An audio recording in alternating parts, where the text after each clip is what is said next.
Il a terminé. Alléluia. Amen. Il n'y a pas de négociation. Maintenant, tu peux poser la question. Mais pourquoi tu fais cela? Y a-t-il en Dieu de l'injustice? Alléluia. Paul a prévu la question et la réponse. Que dirons-nous donc? Y a-t-il en Dieu de l'injustice? Loin de là. Car il dit à Moïse, je ferai miséricorde à qui je fais miséricorde, et j'aurai compassion de qui j'ai compassion. Ainsi donc, cela ne dépend ni de celui qui veut, ni de celui qui court, mais de Dieu qui fait miséricorde. Amen. Alléluia. Amen. Ça ne dépend pas de nos œuvres. Ça ne dépend pas de notre volonté. Ça ne dépend pas de notre désir de courir. Tu peux décider aujourd'hui que tu es enlevé, mais cela ne va pas t'enlever. Donc tu peux courir comme ça plusieurs mois avant, ou des années avant, mais cela ne va rien changer. Alléluia. Amen. Verset 19. Tu me diras donc, pourquoi donc Dieu blâme-t-il encore? Car qui est-ce qui résiste à sa volonté? Ô homme, toi plutôt, qui es-tu pour contester avec Dieu? Amen. Amen. Pourquoi Dieu blâme-t-il encore? Si c'est lui qui doit choisir, celui qui va à la vie éternelle, et celui qui va à la perdition. Pourquoi est-ce qu'il blâme encore? Et Paul dit, toi plutôt je te pose la question, qui est-ce que toi tu es pour contester avec Dieu? Le vase d'argile dira-t-il à celui qui l'a formé, pourquoi m'as-tu fait ainsi? Alléluia. Donc Dieu a voulu ainsi. Que toi tu reçoives le message de la vérité. Ce message qui prépare l'épouse de Jésus-Christ. Tu étais comme tout le monde. Tu étais comme tout le monde. Sans intelligence. Pécheur. Mais Dieu t'a choisi. Maintenant celui qui est resté, celui qui ne comprend pas, cela dépend de Dieu. Ça ne dépend pas de toi. Ça ne dépend pas de tes bonnes œuvres. Parce que même les bonnes œuvres que tu pratiques, c'est Dieu qui les a prédestinés pour que tu puisses les pratiquer. Amen. Lorsque nous comprenons cela, nous sommes reconnaissants envers Dieu. Et nous avons vraiment la crainte de Dieu. Et nous avons l'amour de Dieu. Parce que lui nous a aimés le premier. Alléluia. Amen. Nous devons être reconnaissants. Que Dieu soit béni. Maintenant, quand Frère Branham parle au sujet de Jacob, en rapport avec la parole, il utilise ce symbole pour dire que la Bible a été véritablement écrite par Dieu lui-même. Ce n'est pas un homme qui a écrit la Bible. C'est pour cela qu'on ne peut rien ajouter et on ne peut rien retrancher. Il dit ceci, de Jacob est né les 4 patriarches. Et les 4 patriarches sont nés les 12 tribus d'Israël. Ceux qui sont appelés le peuple de Dieu. Le peuple élu de Dieu. Alléluia. Mais nous voyons que Jacob, ce n'était pas un homme pieux, ce n'était pas un homme sans péché. La Bible dit qu'il était un menteur. Son nom même voulait dire un menteur. Alléluia. Amen. Son nom était, il était un menteur. Donc si Dieu devait considérer ce qu'il était, il ne serait pas l'ancêtre d'Israël. Il ne le méritait absolument pas. Il ne serait pas le père de David. Il ne serait pas l'ancêtre de Jésus-Christ. Parce qu'il n'était pas parfait. Et il dit encore que si un Hébreu devait écrire comme un historien, pour écrire la Bible, il allait omettre les faiblesses de Jacob. Il ne parlerait que du bon côté de Jacob. Il dirait que c'était un homme très bien. Alléluia. Mais pas c'est Dieu qui a écrit. Il a écrit même les faiblesses de Jacob. Pour que l'homme ne soit pas glorifié, mais pour que Dieu seul soit glorifié. Alléluia. Amen. Et quand Jacob, s'il pouvait lire cela, il n'avait pas sujet de se glorifier. Parce qu'il comprendrait que lui aussi il est un homme. Et lui aussi il est sujet aux faiblesses. Et s'il a la vie éternelle, ce n'est pas à cause de son mérite. C'est parce que Dieu lui a fait grâce. Le mensonge était lié à sa nature. Mais c'est Dieu qui a ôté cette nature. Et lui a donné une nouvelle nature. En parlant de David, il dit que si David devait écrire son autobiographie, ou si un hébreu devait écrire l'histoire de David, avec l'intelligence académique, avec les sentiments et les émotions de l'homme, il aurait honte d'écrire pour un roi d'Israël le fait qu'il était un adultère. Parce que David, il avait beaucoup de femmes, et il a encore vu la femme de son sujet. Il a convoité cette femme, et il a utilisé la ruse, il a utilisé la méchanceté pour amener cet homme à la mort. Il a pris cette femme, il a commis adultère avec cette femme. David n'aurait pas fait cela. Il n'aurait pas écrit cela à son propre sujet. Et si un historien hébreu devait écrire avec la sagesse d'un homme, David étant un grand roi d'Israël, le plus grand roi de la terre. Alléluia. Il n'aurait pas écrit cela. Il aurait omis cela. Vous voyez ce qu'on raconte au sujet des gens quand ils meurent. Devant la tombe, quand quelqu'un est décédé, les frères viennent, les sœurs viennent, les membres de famille viennent, et ils commencent à lui jeter des fleurs. Ils disent, oh, il était gentil, il était généreux, il n'avait jamais de problème avec qui que ce soit. Il était vraiment bien. On oublie qu'il était un menteur. On oublie qu'il était un escroc. Ou bien ils omettent cela.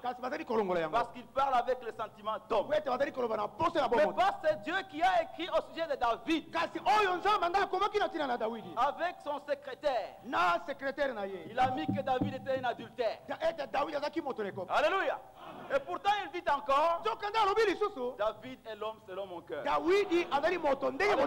Amen. Il a mis tout cela pour montrer que la gloire ne revient qu'à Dieu seul.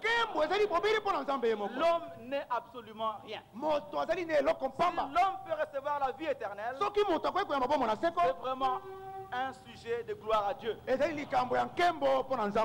sujet de louange tous les jours. Alléluia. Amen. L'homme n'a pas sujet de se glorifier. Que le Seigneur soit béni. Parce qu'il est vraiment merveilleux et il nous a fait grâce. Alléluia. Amen. Maintenant, lorsque Paul parle au sujet des élus, nous comprenons que nous faisons partie de ces gens-là. Alléluia. Amen. Nous sommes au nombre des élus. Nous qui avons été tirés des païens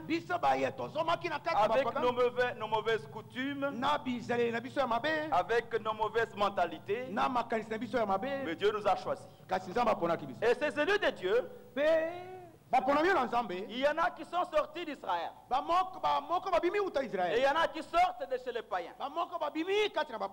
Lisons un peu quelque chose dans Romains chapitre 11, je crois. Romains chapitre 9 toujours. Verset 30. Que dirons-nous donc? Les païens qui ne cherchaient pas la justice ont obtenu la justice. La justice qui vient de la foi. Tandis qu'Israël qui cherchait une loi de justice n'est pas parvenu à cette loi. Pourquoi? Parce qu'Israël l'a cherché non pas par la foi, mais comme provenant des œuvres.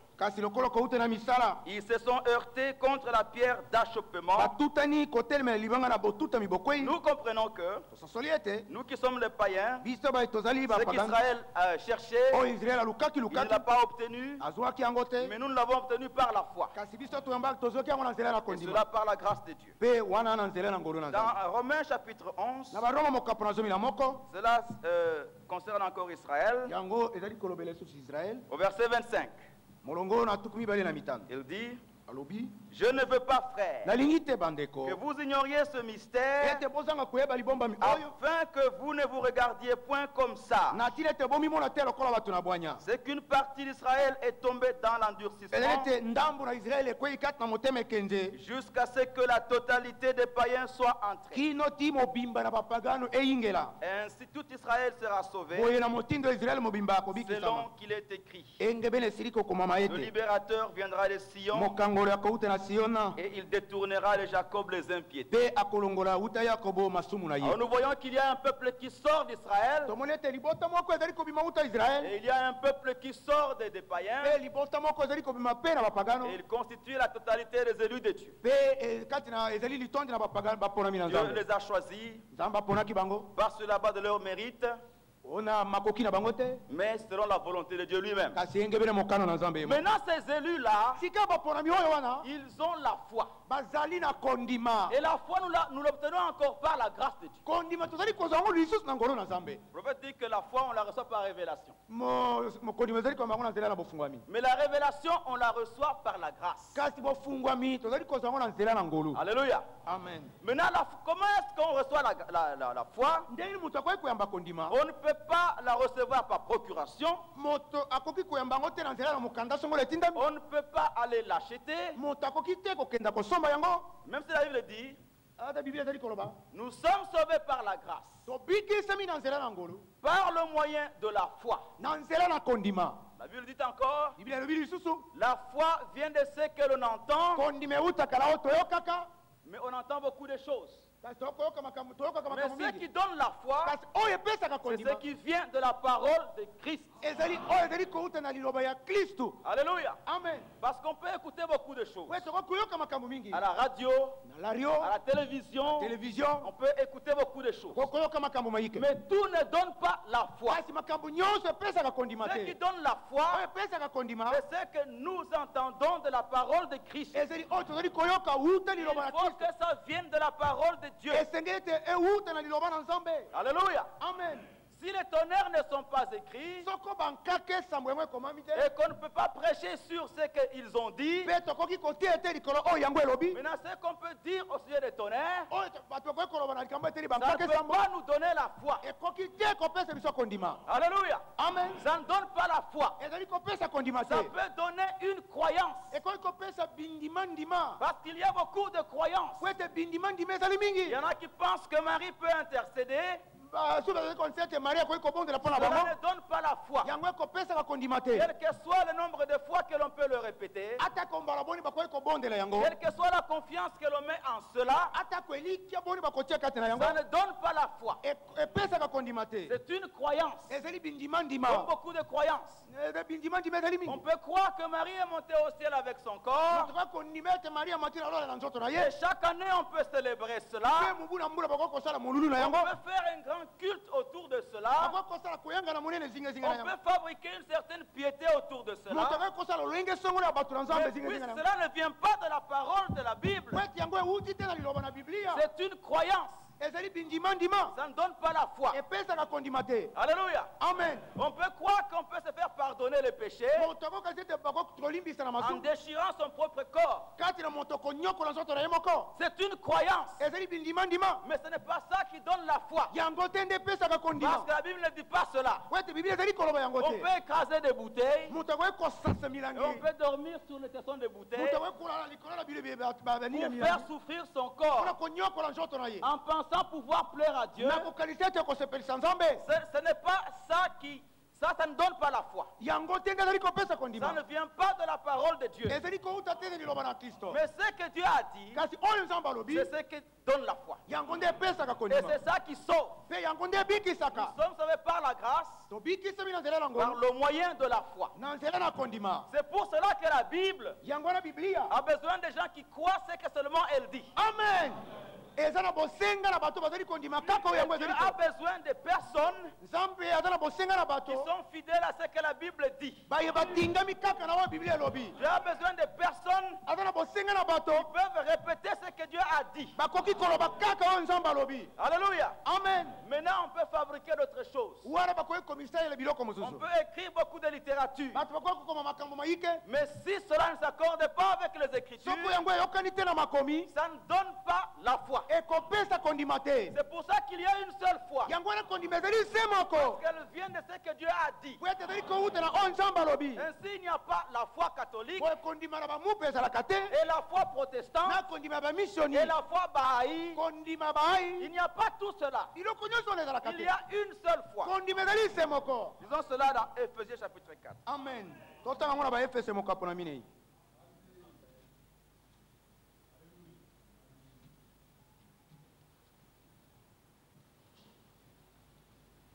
Éphésiens 4, verset 3.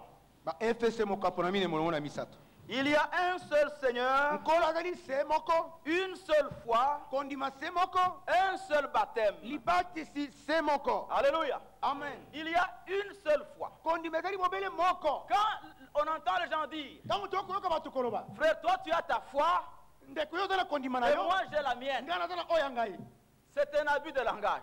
La Bible ne parle pas comme ça. Tu ne peux pas avoir ta foi et moi ma foi. Il n'y a pas de foi branhamiste. Il y a la foi dans les Écritures. La foi en Jésus-Christ. La foi dans la parole écrite. C'est ça la foi. Il y a une seule foi. La foi est un mot au singulier. Il n'y a pas la foi au pluriel. C'est toujours au singulier. Donc il faut revoir les choses. Alléluia. Amen. Alléluia. Amen.